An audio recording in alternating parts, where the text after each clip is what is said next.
What's up? Hello, everyone. Welcome into Fantasy Filmball, the show where we turn movies into sports and sports into something we don't talk about here. My name is Matt. And my name is Dyl, and we're here with some BAFTA predictions ahead of the awards ceremony later this week. We kind of have to acknowledge everything that's currently going on in LA, which is super tragic, and we fully understand why all of these award shows are delaying and pushing it off through there. But BAFTA, they're across the pond. They seem to be rolling through, so that's why we're doing some BAFTA predictions and later on BAFTA reactions. Yeah, this week was supposed to be really back-to-back videos and predictions, but of course, our hearts are with LA right now. It's really an insane amount of people that are being affected by these fires right now. And it's kind of silly to be thinking about awards and, you know, who's going to win the big prizes when the entire city is on fire and so many people are unhoused now. Not just people in the film industry, but so many people affected. But today, BAFTA, like you said,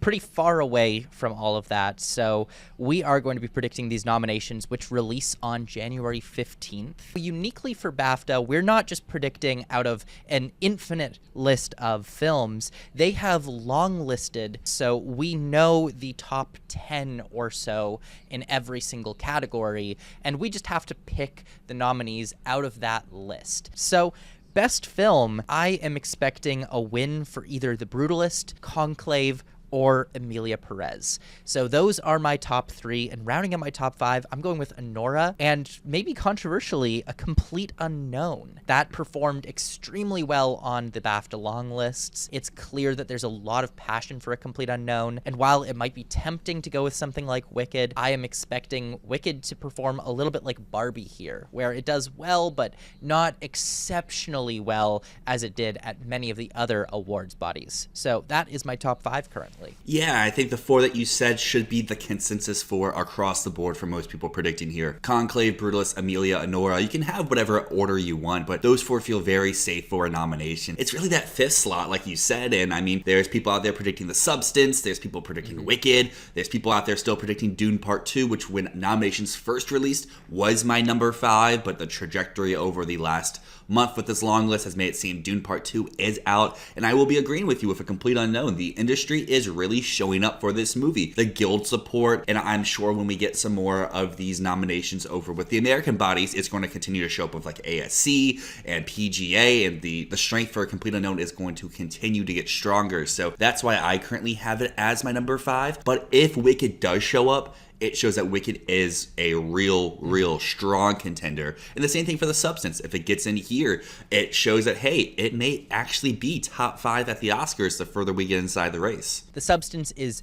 firmly in Best Picture, but in a top 5, I'm not sure if it would make it at this point. And just addressing the other films here, we have Kneecap and we have The Apprentice. And you talked about there's no real surprises with the BAFTA nominations because we do get the long list, and those would be the surprises. If this was a lineup of 10, they didn't do a long list, they just dropped their 10, those would be the major shocks. And that's really the thing with BAFTA. We get the shocks in the long list. The shocks rarely happen in the nomination portion. And then sometimes those shocks that come from the long lists end up being nominated. And I do think there is a possibility that Kneecap gets nominated here. The Apprentice, probably we're safe to assume that's not going to happen in Best Film, although it could pop up in quite a few other categories. But Kneecap, I could definitely see that being the big shock of the nominations. At least just looking at the history here for BAFTA, going back to 2010, there really hasn't been a shocking film in the Best 5. Every year, the films that make up the Best 5 are arguably in the top 10 of their respective years if there were a Best Picture lineup of 10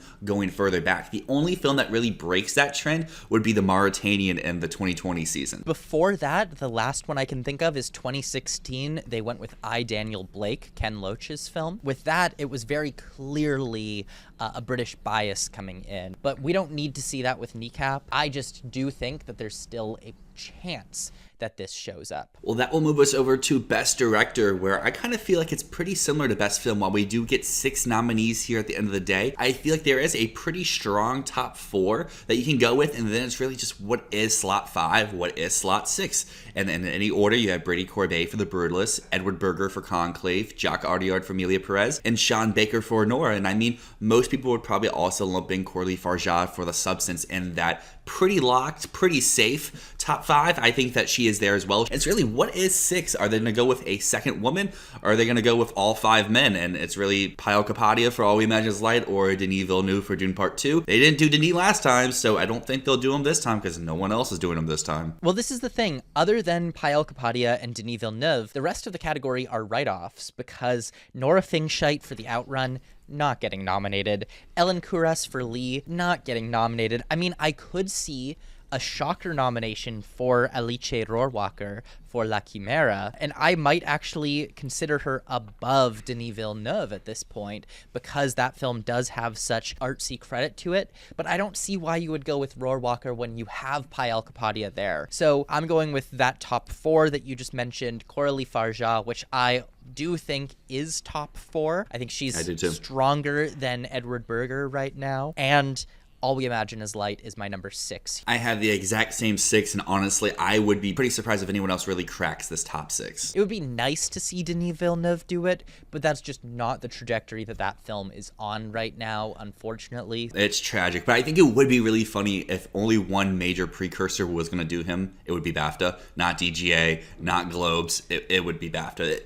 It's just funny to think like that. So the leading actress category, we have 4 people who have made every single award so far, and I believe they will continue to make every single award. That is Mikey Madison, Demi Moore, Carla Sofia Gascon, and Cynthia Erivo. Those 4 feel pretty locked. After that, I'm going with Marianne Jean-Baptiste because I believe Hard Truths needs this BAFTA recognition in order to make it into the Oscar 5, and I need Marianne Jean-Baptiste in that Oscar 5. And then finishing off my lineup, I'm putting in Nicole Kidman. I feel pretty good about that 6, but I really feel like Kate Winslet could just pop in, knock out Marianne Jean-Baptiste. That would be upsetting. At least for me, I think this is the hardest acting category of the bunch, at least here at BAFTA. Looking at the 10 here, while yes, there's people who are stronger than others, I could realistically see a world where each of them has an avenue to get this nomination, including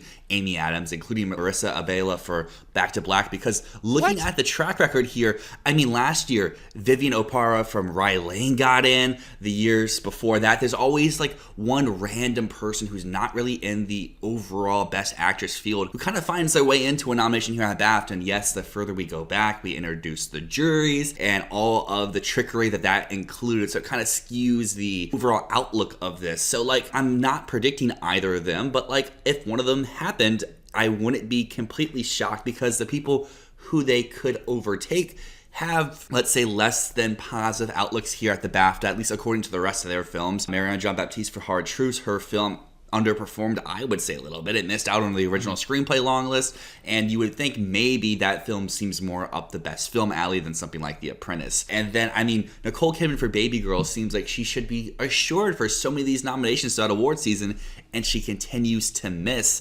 And same thing for Saoirse Ronan for The Outrun. She could be another one of those random UK darlings that they throw into this, but like, no one has done The Outrun so far.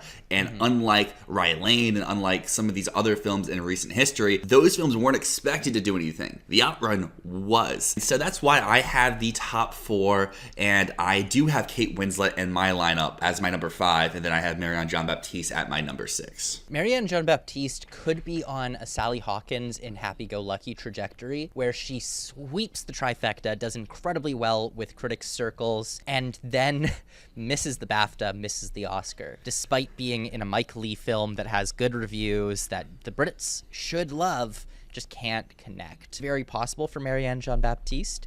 And in this lineup, I would swap out Marianne Jean-Baptiste, not Nicole Kidman at this point. But if Marianne Jean-Baptiste gets in here, I think she's in for the Oscars.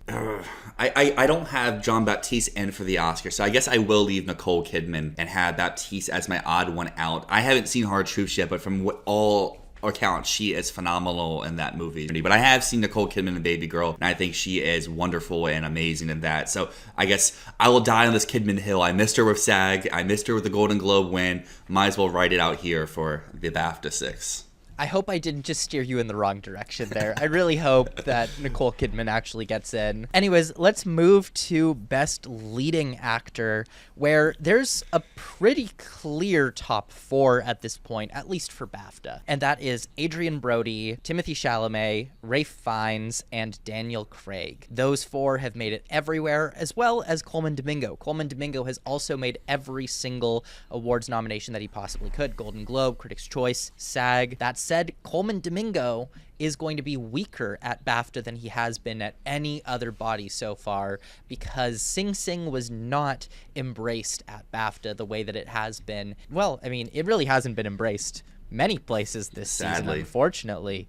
But here, I do think Colman Domingo is weaker than he has been at any other awards body. And I would round out my 6 there with Sebastian Stan, who I actually think is pretty locked, like as solid as Daniel Craig. Yeah, for me, I have a top 6. It's the same 6 that you had. Then I think there's like a little bit of a gap. And then we have Hugh Grant for Heretic. And then the other 3 are kind of just here. Kingsley Ben-Adir, Jude Law, Dev Patel. They're very weird people to make this long list, at least for what BAFTA typically does. They don't really do many random nominations. Like last year, they still did Colman Domingo for Rustin when Rustin did basically nothing else, and the films that got in at least recent years in the Best Actor category were films that were a little bit stronger with BAFTA. Barry Keoghan and Saltburn, Uteo from Past Lives, and then going back to Daryl McCormick and Good Luck to You, Leo Garines. Like, these are films that had stronger BAFTA performances than they did at the Oscars. So like, if you are looking for an alternatives because you want to snub Colman Domingo or you think Sebastian Stan is fake,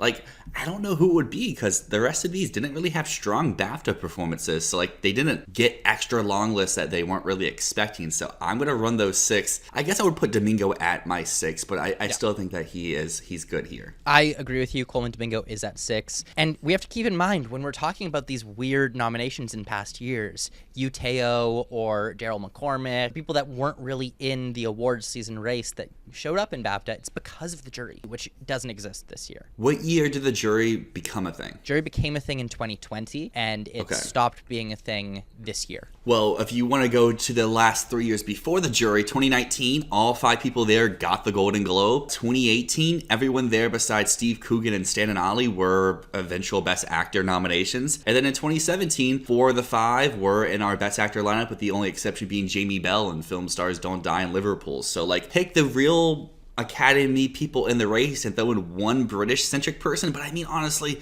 that British-centric person could just be Daniel Craig at the end of the day. I feel pretty confident that we can say it's Adrian Brody, Timothée Chalamet, Ralph Fiennes as the top 3. And then in any order, but this is my order, Sebastian Stan, Daniel Craig, and Colman Domingo, and then some room before Hugh Grant and Kingsley Ben-Adir. I would agree, and that will send us over to Best Supporting Actress, where we just got a huge shakeup in this race over at SAG, but SAG and BAFTA overlap is basically nothing. Looking here, I feel like you have to include Zoe Saldana, Ariana Grande, and probably Isabel Rossellini as locks. These 3, they're getting the nomination here, and then I would even extend it out to Margaret Qualley and The Substance. Substance shows strength throughout the long list. This is a place where she would get strength. I understand why she missed out on SAG. Then for those 5 and 6 spots, that is where, at least for me, stuff opens up a little bit more. And I feel like at least one of the Amelia girls are going to get in here. Before the long lists were announced, I had Adriana Paz as my representation here because I didn't think Selena Gomez would make the long list. I feel like BAFTA would be the place to do the switch. The fact that they're both here makes it hard for me not to pick Gomez just because she's been the one getting everything so far. I guess if Hard Truth has a strong performance, I could see Michelle Austin getting in here. Brutalist could have Felicity Jones come along for the ride, and then Jamie Lee Curtis. She has been doing things as of late. Her co-star Pamela Anderson didn't make the long list for actress, which leads me to believe that she's not happening here, but I mean, Jamie Lee Curtis does have industry clout. She did get in 2022 for Everything Ever All at Once over her co-star who did not get nominated here. So like, clearly they like her, so maybe she comes along for the ride again. I'm really thinking Jamie Lee Curtis gets in here. And then the question that will be on everyone's mind is, does Jamie Lee Lee Curtis get in with a combo of SAG and BAFTA. Ooh, and I think that would be very possible. But yeah, to me, I agree. The top three is locked in. It's Zoe Saldana, it's Ariana Grande, it's Isabella Rossellini. I'm curious what you mean when you said that you understand why Margaret Qualley missed the SAG. At least for me, it's because Substance's whole narrative currently is about Demi Moore. I mean, there's that whole conversation online right now about the ABC bias. I don't know how much into that I really believe, but I mean, the three surprises in the category were in the first four letters of the alphabet, and Qualley is on the back half. But at least to me, they just seem like they're going to go for people who have been nominated before and people who maybe more of the narrative behind their films, like Danielle Deadweiler is the thing about The Piano Lesson. Jamie Lee Curtis seems to be the thing about The Last Showgirl, even over Pamela Anderson. I understand the snub personally. Qualley is my favorite part about The Substance, so I would love to see her continue to get nominations, but at SAG at least, I understood it more than if that happened here. At least going forward in the race, it just seems like Moore can survive without Qualley. Qualley can't live without The Substance in the Best Film category. Which here, I don't have Substance in my 5, so maybe I do plug her out here, but at least to me, she feels stronger than Felicity Jones, and I don't have John Baptiste, so I don't really want to put in Michelle Austin. I'm going to ride Qualley here. This is interesting. This is the hardest category yet because I do see an angle for every single one of these women in the top 10. Emily Watson, who I don't think you mentioned, is in Small Things Like These, British film, could get in through that British bias, like you were mentioning in the previous category, like Jamie Bell in Film Stars Don't Die in Liverpool, or like Steve Coogan in Stan and Ollie. I do think everyone has a chance. So we've got our locked top three: Saldana, Grande, Rossellini.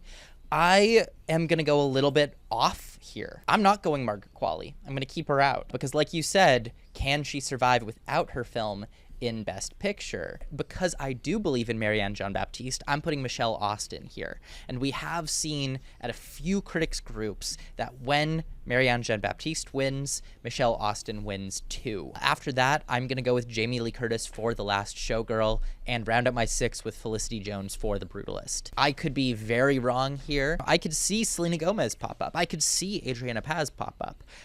I could see this category go anyway out of this 10. So really, it's my shot in the dark with those three, and I'm going to have fun with it. And I think that is the fun thing to do, is to go in two different directions, because someone's going to be right and someone's probably going to be massively wrong in this category. But at least just looking at the few years before the jury came in, just to get, a feel for what voting was like at BAFTA before all the crazy stuff happened. 2019, the 4 women who got nominated, because Margot Robbie got a double nomination in this category, were all in major Best Picture films. 2018, it's kind of the same thing. The exception there would be Margot Robbie and Mary, Queen of Scots, but that was a performance that got a lot of love with more international-centric voters. 2017, the same thing. These are all more Best Picture type feeling movies. And in 2016 is where we get the one exception to this with Haley Squires and Daniel Blake. So at least looking at those 5 years, it seems like they like the movies that are in the Best Picture conversation. So on that, I think I will keep Qualley, and I think I will, even though I don't personally think this will happen, and I know I said the same thing last year in the Best Director race and ended up happening,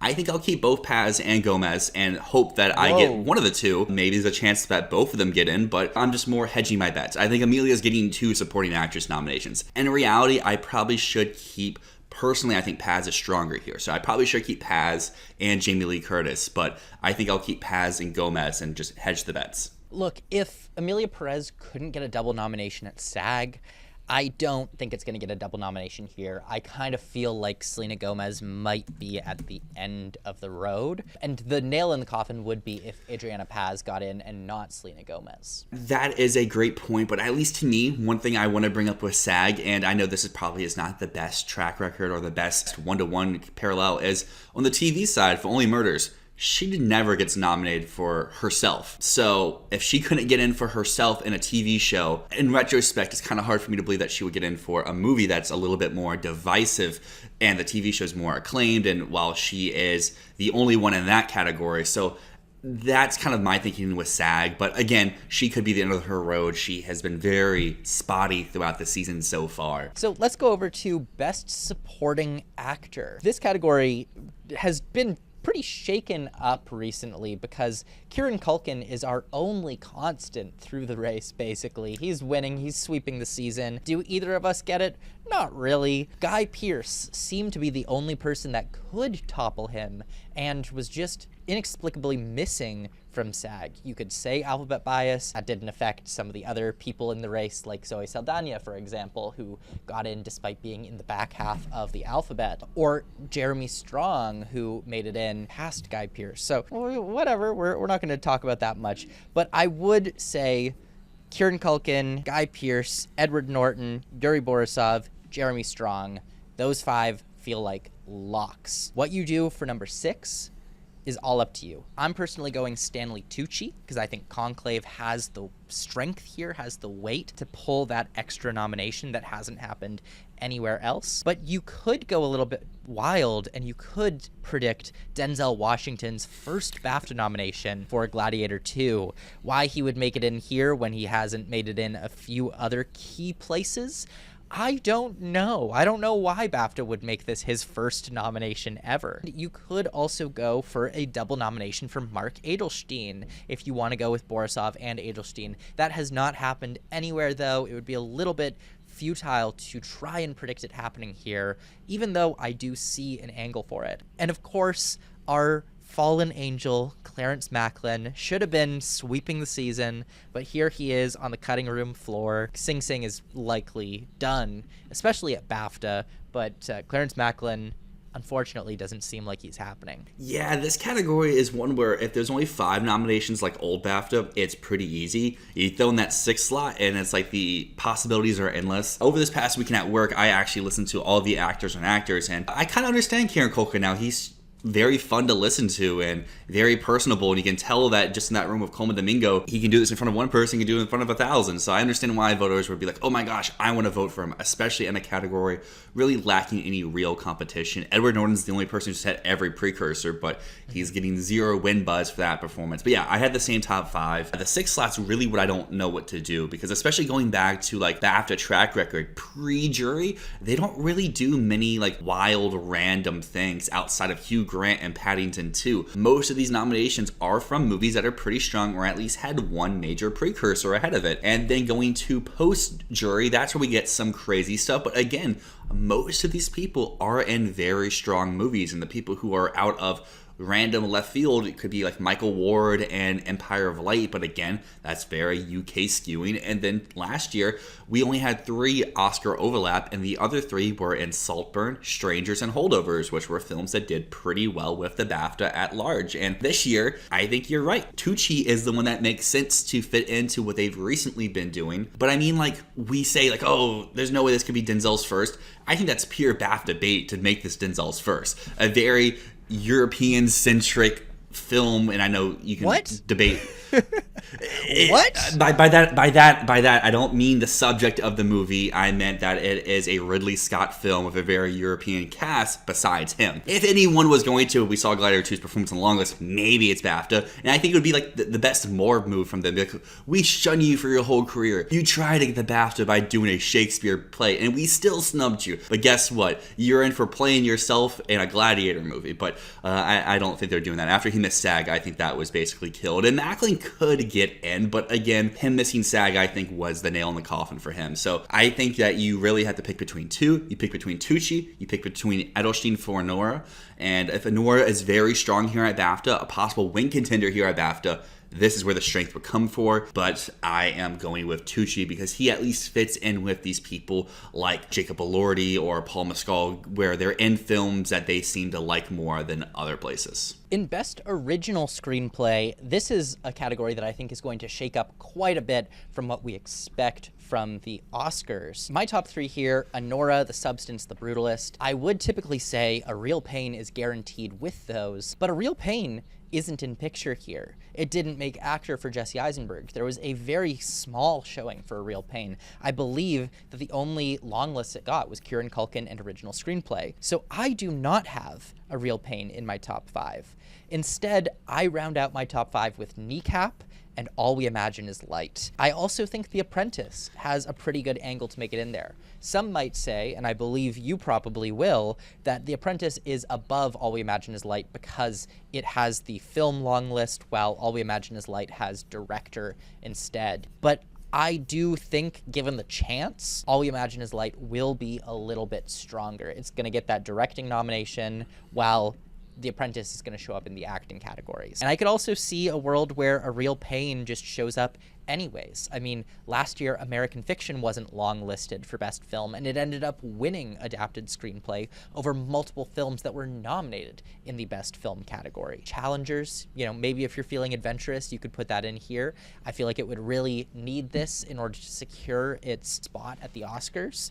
But I feel like you can write off Civil War and Heretic. Generally, though, Hard Truth should be here. At least looking recently, they don't really go out of their way for anything in this category. They go with what the Oscars 5, or maybe they throw in one film that's like the Oscars number 6. The only thing post 2020 that was a little adventurous, at least compared to the Oscars, was Rocks. But clearly that was a film that the BAFTA loved. It was in their best film long list. They gave it multiple nominations. Be very parallel to something like Kneecap, which you are currently predicting. So for me, I am including A Real Pain. I have that as my top 4. And then I do have The Apprentice at my number 5, just because it has a stronger showing here at BAFTA than something like Challengers, which is what my number 5 is at the Oscars. So I have that flip-flop here, but I wouldn't be shocked if Challengers gets in over Real Pain, or even if it's Kneecap or All We Imagine Is Light getting in over The Apprentice.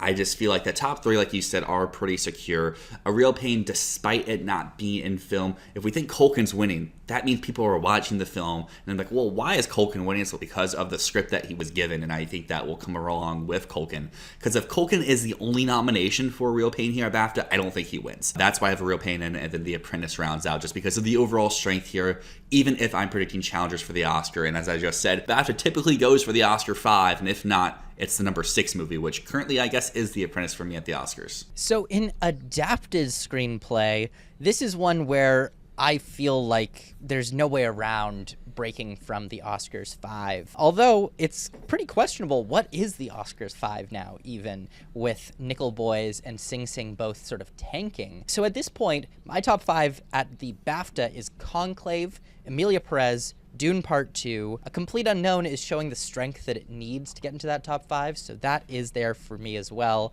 And Wicked rounds out my top 5. At the Oscars, I want to swap out Wicked for Nickel Boys. But at the same time, if Nickel Boys is going down the drain, is its only nomination going to be Adapted Screenplay? I want to keep it in picture, I want to keep it in director, I want to keep it in screenplay, but it's getting harder and harder to believe that. That's how I'm with Nickel Boys as well. The DGA miss, I feel like, was the killer for that film, because when I first saw Nickel Boys all the way back in October, the first feeling I had is this is very parallel in terms of tone and what I think of reception for something like Zone of Interest. And Zone of Interest lived off the back of Jonathan Glazer. He got in it essentially everywhere, and then the film got extra strength with the Adapted Screenplay nomination. And at least for Nickel Boys, Ramel Ross has not gotten in anywhere with a lineup of 5. His only nomination was at CCA, where they did 8, if I remember correctly. So, he got in with a very extended lineup. But, that's a film I think needs that director nomination. It needs that cinematography nomination, because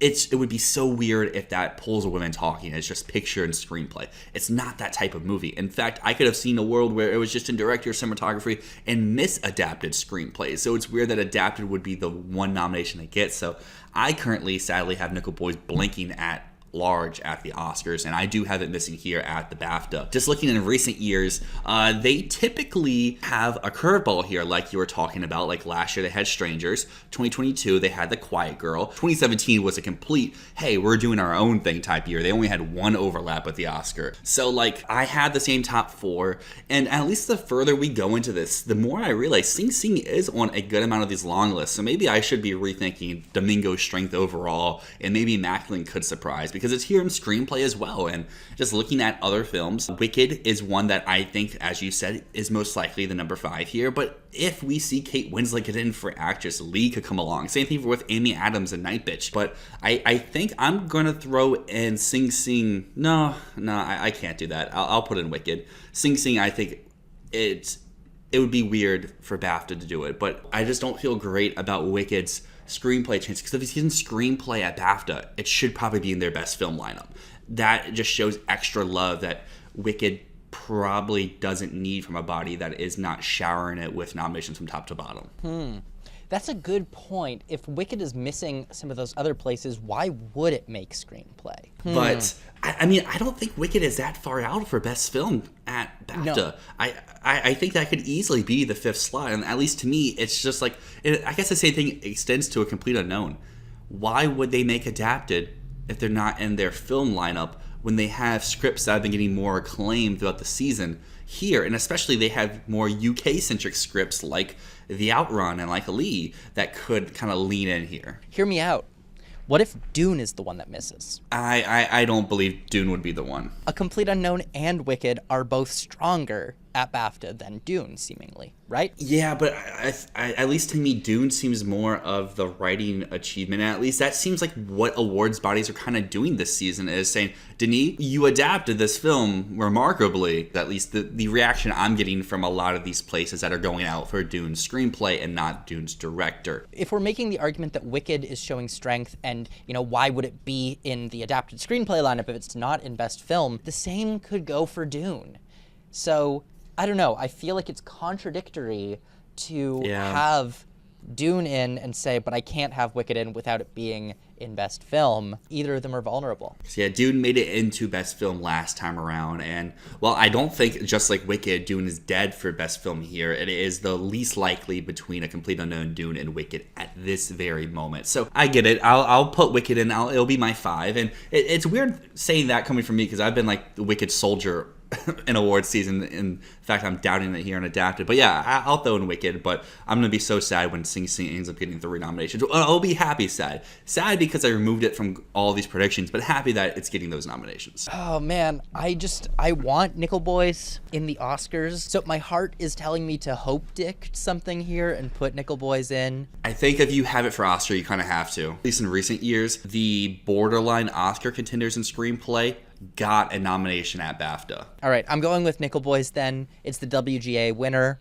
so I'll go with it. And that will move us over to Best Animated Feature, where BAFTA, instead of doing 6 like they do in a lot of these other categories, they say, hey, we're just going to do 4 here. So we have an Oscar 5, and now we get to find out who is the Oscar for. And clearly, Wild Robot Flow, they seem basically locked for a nomination because they are our win contenders. And historically, Aardman does well in this category. So I would say Wallace and Gromit is number 3 at BAFTA, while more likely it's number 4 or 5 at other places. That really leaves Inside Out 2 or Memoir of a Snail. So which one are you leaning towards right now? Well, BAFTA, despite the fact that they are an international body, with animated film, they are not very cool. They don't go with the indie stuff all the time. In fact, Flow is pretty lucky to be in here and to be a win contender at BAFTA. But Memoir of a Snail got the short end of the stick. Inside Out 2 is definitely above it, and I would actually say if it's not Inside Out 2, Moana 2 would be above Memoir of a Snail at BAFTA as well. Ooh, that is something people would not like to hear, but I do have Inside Out 2 as my 4th as well. Just looking to recent years, even when they go for more of an indie film, it's just one of them. Like 2022, it was just Marcel the Shell. And in 2021, it was just Flea. Same thing for 2020, it was just Wolfwalkers. Like, they will go with more industry stuff and maybe throw in one if the film is that strong. And Flow has the buzz behind it currently, where Memoir of a Snail, while maybe early in the year it had the buzz, Flow has surely overtaken at this point. They like their Disney, they like their Pixar.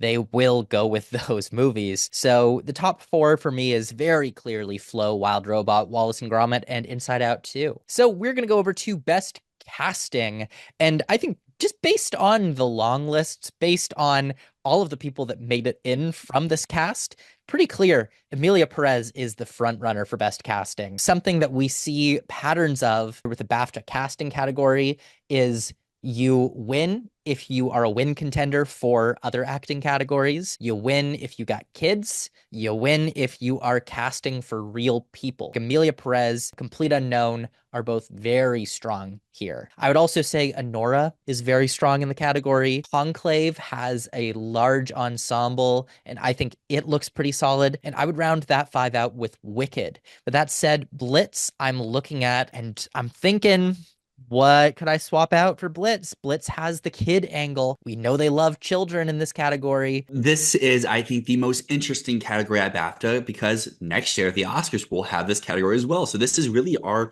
only real precursor outside of the Casting Guild. They have had this award for 5 years, and the winner typically is an acting award winner. So yeah, I think that depending on where your best actor race is, you could see a complete unknown win here. You could see Amelia win here. You could see Honora win here. So I feel like those are ones to get in here. But also looking at this category, they don't really love ensembles. Typically, they have one, maybe two SAG nominations in their lineup. If you're looking at Wicked, if you're looking at Complete Unknown, if you're looking at Amelia Perez, Conclave, Honora, historically have not done more than two eventual SAG nominations. And I think this is the first year where all five SAG Best Ensembles are on our long list. It'd be weird if four of the five films to miss are SAG Ensemble nominations. So I currently have Amelia in. I have a Complete Unknown in because I think Chalamet will win the BAFTA, and I have Wicked Whoa. in. We'll talk What? more about that in a little bit, but then I have Wicked in as well. My other two is Blitz and Kneecap. I have Blitz here for the kid angle and for the UK angle as well, which we see historically they do dig. And I have Kneecap for casting as not just real people, but casting the actual real people. And the fact that Kneecap was so strong from top to bottom. On the outside looking in is Honora,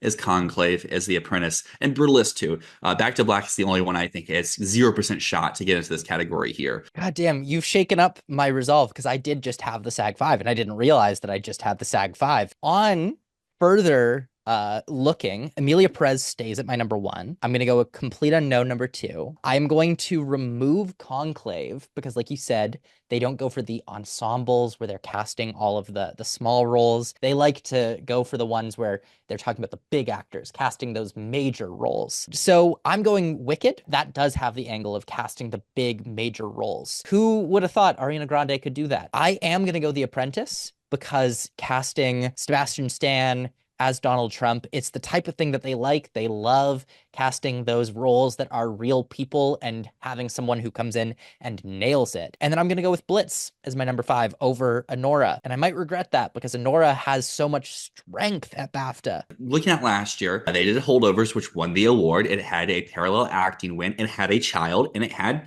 casting Paul Giamatti, and he has someone who hasn't really been in the limelight as of late. They did Strangers. It's 4 big roles in a very small film. They had Anatomy of a Fall, which was one major casting in the best lead category, but also had a child. They had How to Have Sex, which is a very UK-centric ensemble, and they had Kills of the Flower Moon, which checks off the diversity, it checks off the big name casting, and I mean, Lily Gladstone, she had a whole narrative last year. Just doing a one-for-one for that this year is pretty impossible. 2022, Elvis won this category because Austin Butler won in the acting category. They did After Sun, which had a child. They had All Quiet, which was casting a lot of extras. They had Everything Everywhere, which was the big ensemble cast here. And they did Triangle of Sadness. I could keep going year by year, but those are really the big trends I see sticking out here. And it's weird to have 3 Best Ensemble nominations here, but also it's weird that all 5 Best Ensembles made our long list. Typically, some miss. I don't remember off the top of my head if Barbie or Oppenheimer made this long list last year, but obviously they did not make the final nomination, and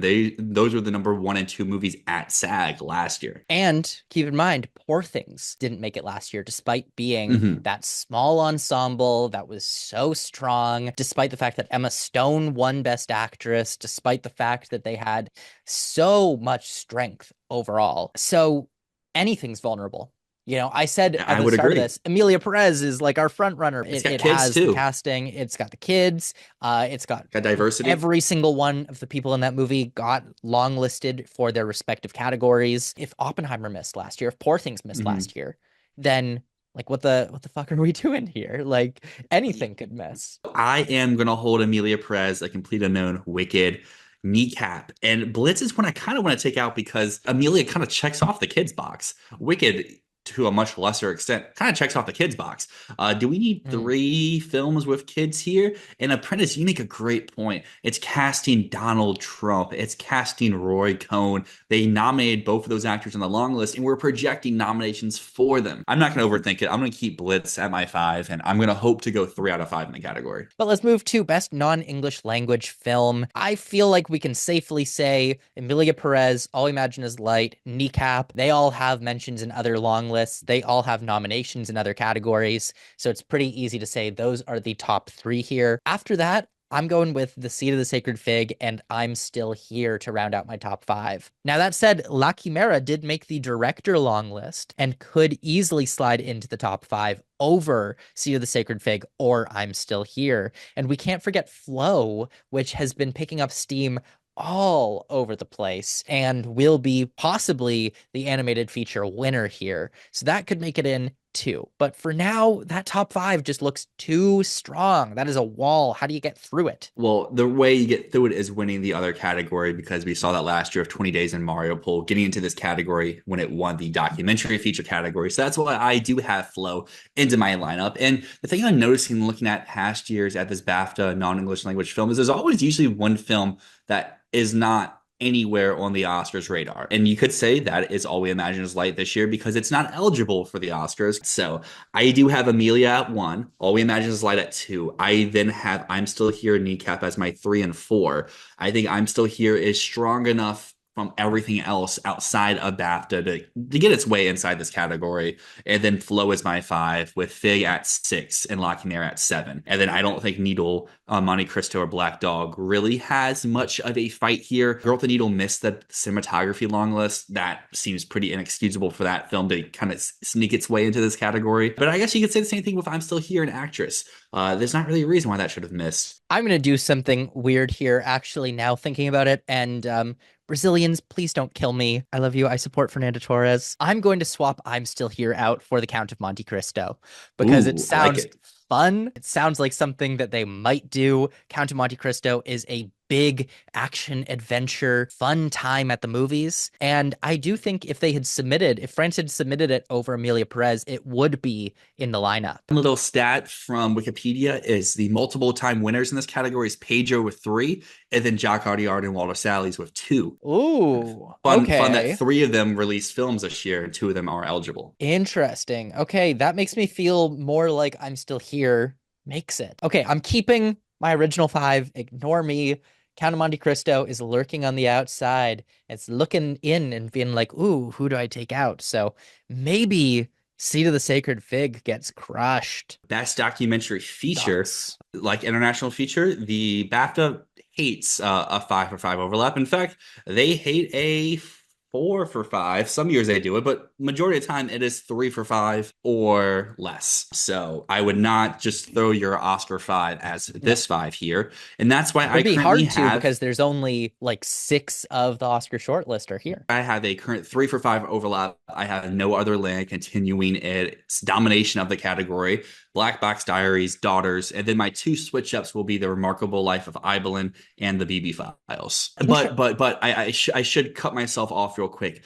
As I'm looking at recent years, they love their celebrity docs. They have Wham, they have Michael J. Fox, they have American Symphony, they have Moon Age Daydream. So maybe I should throw in like Elton John or Will and Harper or even Superman. Superman is the critics' doc leader, so maybe that's the one to go with. I currently don't have those though. I mean, No Other Land, Daughters, those feel pretty locked for this. Made in England, the film's of Powell and Pressburger. It's a movie for people that love movies, and I think that BAFTA is going to have a lot of pride in this film, so that is my number three. I feel really solid about it. BB Files and Black Box Diaries, I would want to see get this nomination in order to see them at the Oscars. But I don't have Black Box Diaries, at least at the Oscars. So maybe I should have it missing here and instead put in Will and Harper or Superman. Ooh, Black Box Diaries or Will and Harper. Black Box Diaries or Will and Harper. Which am I gonna do? I'm going to stick with Black Box Diaries. I'm going to go away from celebrity docs. No celebrity docs in my lineup this year. I'm going to make a few adjustments based off of what you said. I think I will put in Made in England into my lineup and then kick out BB Files because I don't have that getting the Oscar. So it'd be weird if it got the BAFTA and went on to miss the Oscar. And against my better judgment, I am going to keep Ibelin here. I just feel like that's something that BAFTA would do. But again, it feels weird not to have any celebrity doc in here. In fact, 4 of my 5 missing are celebrity docs. So no, I'll put in Superman and knock out Ibelin. So I have one in my lineup because, as I just said, going through here almost every year, there's at least one or one that you can skew into a celebrity doc like Summer of Soul. Moving to cinematography, here we have the BSC nominations that recently released. And those BSC nominations were Brutalist, Dune Part 2, Emilia Perez, Conclave, and Nosferatu. It would be very easy to go with that top 5, and I think I am going to do that. Brutalist, Dune, Emilia Perez, Conclave, Nosferatu. But that said, Complete Unknown is going to make ASC. It's going to make the Oscar, and it's going to take out one of those 5. But for now, like my rule, if it's ASC, put it in for cinematography at the Oscars. If it's BSC, I'm going to do it at the BAFTA. Yeah, I originally had a Complete Unknown in my 5 here. I was not expecting Conclave to get BSC. I was expecting Girl with the Needle to get it over it. So the fact that Conclave got that nomination, yeah, I'm going to just have the same 5 for 5 copy paste here. And then assuming that a Complete Unknown is in at ASC knocking out something, maybe it's Conclave, maybe it is Nosferatu, I will probably copy that 5 for the Oscars. But Nosferatu, if it gets the BAFTA, it'll be pretty hard for me not to have that the Oscar. But maybe Dune gets morbed at ASC, but BAFTA, at least, they will go for these because like Top Gun Maverick got the BAFTA. Dune is safe over here. In the editing lineup, this is a big shocker because Brutalist not in the long list. That is crazy that it's not in the long list. Is it though? For a film that looks like it's probably winning best film at BAFTA, it is a little bit crazy. For me, it just reinforces things I've said earlier where I don't think Brutalist will be the BAFTA winner. Editing was always the nomination I saw missing for, but I guess not making the long list is pretty crazy when you have films like Gladiator 2 and Kneecap making the long list. Kneecap is really well edited. I'm telling you, Dylan, you gotta watch Kneecap. You're gonna love Kneecap. For my lineup, I feel like Emilia Perez, Dune are very, very strong here. After that, I could mix and match a million different ways. Currently, I have Conclave, The Substance, and Anora.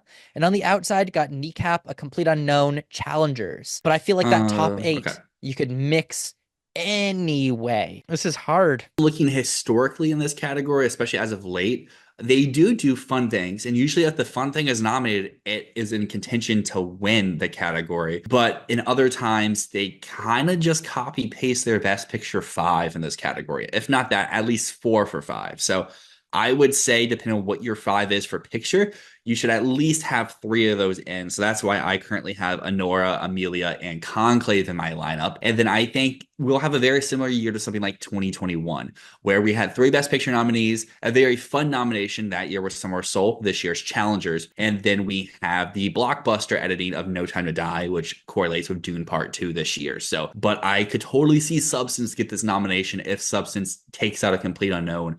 And in that case, I think it would replace Anora into my 5. But currently, since I don't have Substance in picture, I can't really have room for Substance and Challengers in editing here. Dude, Challengers is coming for that Oscar nomination. How cool would it be for that to get nominated? Oh man, I so badly want to switch Conclave out of this category, but it's so strong at BAFTA. Why would I do that? I think there's a chance Conclave can win this category. I'm I just think gonna if stick something with- misses, it would be Anora or Amelia. I think Amelia's winning, so I guess that goes to the difference of the films that we think are doing I guess so. the film at I'm BAFTA. just going to stick with my top 5, but I really think that there's a chance A Complete Unknown makes it in, that Kneecap makes it in, or that Challengers makes it in. I'm not going to predict any of those because I don't know what they would take out, but there's a significant chance that those 3 make it in. That will bring us over to Best Makeup and Hairstyling, where we have 10 films, and I think you can kind of write off 3 of them right off the bat of Joker, Blitz, and The Apprentice, at least based off of years in the past, as well as their overlap with the Oscars. The Apprentice is the one that you could maybe make a case for it to stay. Just looking at what they've done and looking at what we have here, Substance, Wicked, they feel like they're in. And then that's when you have questions with Dune Part 2, Nosferatu, A Complete Unknown, and finishing that up. I know A Complete Unknown missed the Oscar shortlist entirely, but that seems like such a weird miss over there. And maybe that is pointing to the weakness of the film's makeup and hairstyling, at least with the industry support. But I think with the combination of A Complete Unknown strength here and the possibility of Timmy to maybe win here following the footsteps of Austin Butler, that feels like something that could find its way into a lineup of 5. I do have The Apprentice, My lineup here, which I feel really good about: The Substance, Wicked, Beetlejuice, The Apprentice, Emilia Perez. A Complete Unknown is on the outside there. It could surprise me. After that, I feel confident Nosferatu, Dune, Joker, Blitz. I don't think those are happening here. And I guess that's where I'm on the opposite side. I still have Nosferatu and I still have Dune. And Dune is something I don't really know what to do about because on paper, it should be getting these nominations. But recently they announced in the FYC that it's just for the Harkonnen makeup, which again, that is the more showy work. It's just that will voters not care because they've already done it once before? So with Dune, it's not just that they're only submitting the Harkonnen makeup. They're only submitting the makeup for the Baron and for Feyd-Rautha. As well, we have to keep in mind, they didn't even fill out the forms to submit to the Makeup and Hairstylist Guild. That's why it was not eligible there and was not nominated in any of those categories. For some reason, it's just evident that whoever's campaigning Dune doesn't give a fuck about makeup. They do not care. So Yeah, that's why you I make a have good it just point. like in the bottom here. They're not campaigning for the makeup. They are not thinking about the makeup. They're not doing anything for the makeup. Now, I'd love to see it get nominated. I think it deserves a nomination, but it deserves a nomination for far more than just the Baron and Feyd-Rautha. There's so much going on that they are not talking about. I stand by my points that I've said in previous videos.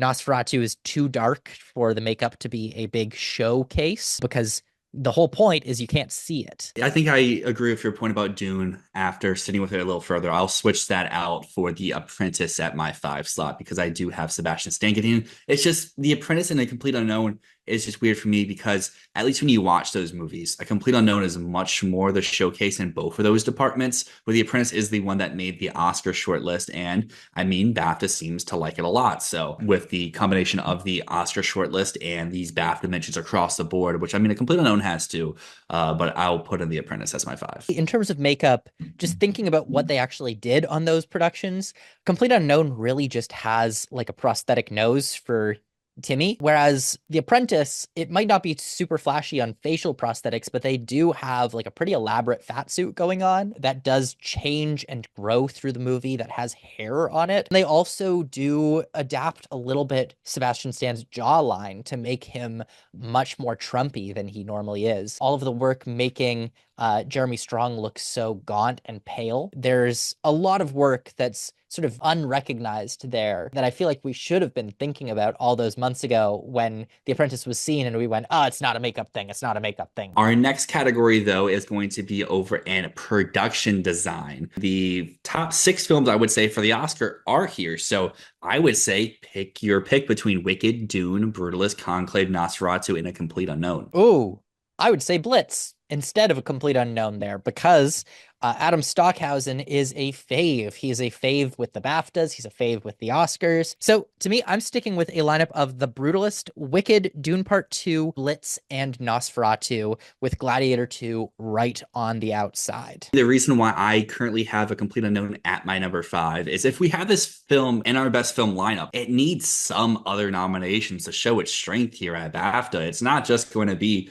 Timmy, Norton, adapted, and maybe one other thing. It's going to get into some of these other categories to show, hey, it's real, it's competing. And I mean, Wicked is a film that we currently both have out, but at least for me, I have it winning 2 technical nominations here in production and in costumes. So I feel like if it's winning those 2, it should be in our 5, unless the film that it's out for is overperforming with so many nominations. We are set for completely another surprise both here at the BAFTA and at the Oscars. It's going to get cinematography. It's going to get maybe production design, maybe even editing if we want to go that far for a music film. And I think production design will show its strength starting here at BAFTA. So in the costume design category, I have Wicked winning far and away as the front runner here. After that, I've got Dune, Conclave, Gladiator 2, and Nosferatu. And I feel pretty strong about that top 5. But again, I feel like Blitz can break in and being branch favorites and this film performing quite well below the line with BAFTA long lists. I also think,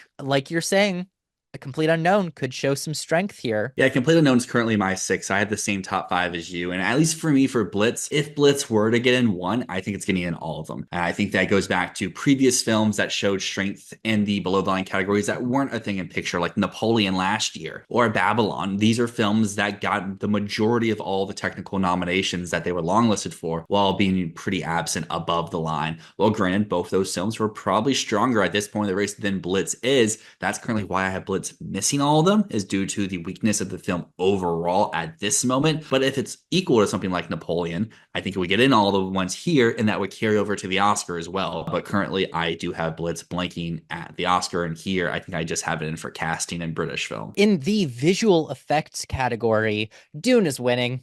No question about it. Then Wicked, Kingdom of the Planet of the Apes, you are coming along for the ride. Could you answer for me, because you have the Wikipedia open, how does Marvel perform? Depends on the film's strength, at least looking at this. 2023, Guardians made it in. 2022, nothing. Then in 2021, Okay, also so they didn't nothing. do Black Panther. 2021, they didn't do Spider-Man or any of the other Marvel movies. In 2019 was Avengers Endgame. 2018 was Infinity War. So it really just seems like if the movie is strong in terms of both its box office, its critical reception, and VFX heavy movies, they get in. If they're not, they tend to miss. And at least for me, Deadpool and Wolverine, BAFTA has shown, at least recently, they will go out of their way to do something a little bit more inspired, like Better Man, where they do Poor Things, which won the category last year. 2022, they did Everything Ever All at Once. So I have Dune, Apes, Gladiator, Better Man, and Alien Romulus as my five. Wicked is one I really want to put in. I just haven't seen like people go abundantly crazy for the visual effects in multiple categories outside of places that go crazy for the movie as a whole. And at least looking here at BAFTA, I mean, granted, a lot of times we don't have many big film nominations that overlap here, but like they don't really go for visual effects unless it's like best of the year type stuff that's dominating at the guilds. They went with Poor Things as the winner last year. Oftentimes, they will just go for a film that is strong. To me, Wicked is just in. I go Dune, Wicked, Kingdom of the Planet of the Apes,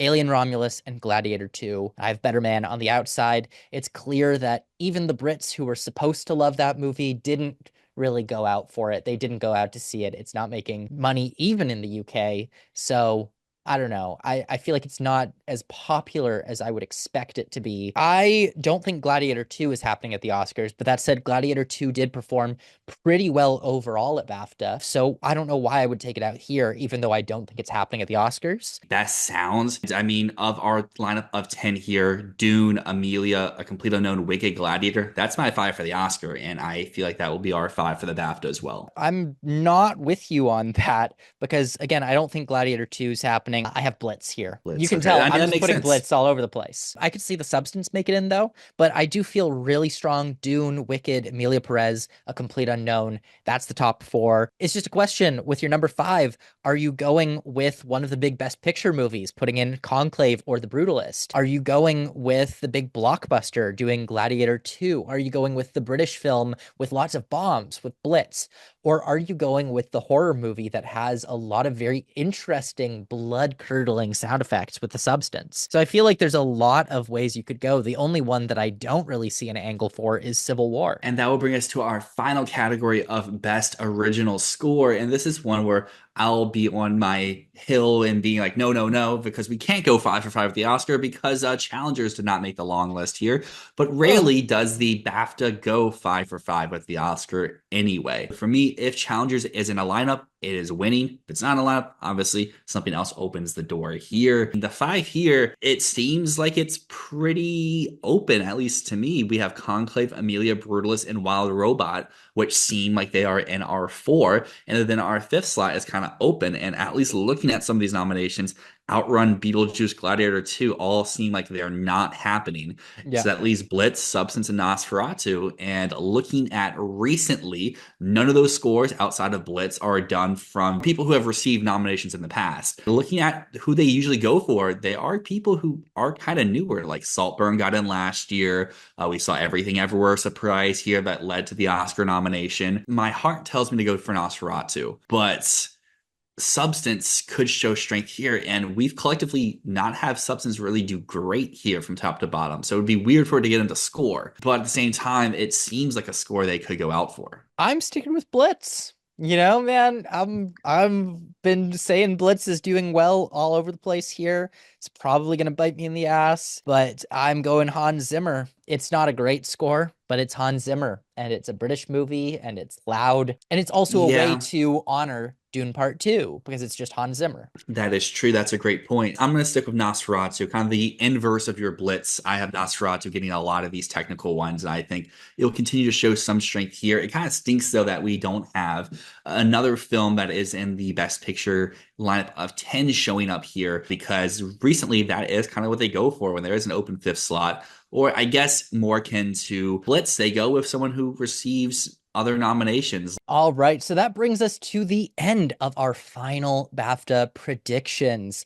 How are you feeling about these, Dylan? Are you feeling like you're going to perform well, or are you feeling like this is going to be a big oof? I feel like it really just depends on what the receptions are to some films. We both kind of went with this avenue of we are predicting with how we think films are performing above the lines. So like there's some films like The Apprentice that if it struggles, that's like 4 or 5 nominations that we could be missing out on. Or if something like Substance really does hit, or Wicked, we have it missing in like 2 or 3 places where it could get those additional nominations. I feel like as soon as I see like one below the line category as the sheet goes from bottom to top or top to bottom, however the BAFTAs decide to do their nomination live stream, I'll know pretty quickly, like, okay, this is a good one, or oh, I'm in for a rough day. I have a feeling I'm going to be in for a rough day. I feel like I did enough things that are illogical or dumb. I think it's going to go poorly for me, but we'll see. Maybe, fortune favors the bold, right?